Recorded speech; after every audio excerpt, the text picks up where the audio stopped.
Comment je fais pour avoir une bonne assiette et une bonne position? C'est tout un art. Alors oui, j'ai bouffé pendant 15 ans de la mise en selle. Là, vous pouvez voir que je suis sans selle, donc forcément, ça me fait travailler aussi ma position. Mais il n'y a pas que ça. Le matériel technique augmente la performance. Donc forcément, moi j'ai une selle de dressage qui est adaptée et à mon cheval et à moi. Je suis très bien calée dedans. Pareil, j'ai des bottes de dressage qui sont coquées. Ça me maintient la jambe, ça me maintient la cheville. Donc je vais avoir la jambe beaucoup plus fixe. Pareil, mes étriers, je les ai choisis, je suis super bien dedans. C'est pas dit qu'avec des autres étriers que les miens, je sois aussi confortable. Mais ça dépend de beaucoup de personnes. Par exemple, moi, mes étriers me conviennent et je connais quelqu'un à qui ça va pas du tout convenir. Alors si vous me mettez une selle de club, des bottes qui ne sont pas coquées et des étriers qui ne sont pas les miens, je n'ai pas dit que je vais monter mal, mais c'est pas dit que je sois aussi confortable et que je vais monter aussi bien entre guillemets, que je vais aussi bien me tenir. Vous voyez ce que je veux dire?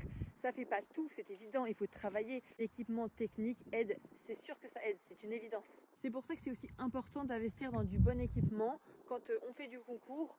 En plus, ça dure sur le long terme, c'est généralement de la bonne qualité. Alors pas tout, attention, mais généralement c'est de la bonne qualité. Alors évidemment, après, il faut faire de la mise en selle, travailler à cheval, travailler avec son entraîneur, mais l'équipement aide.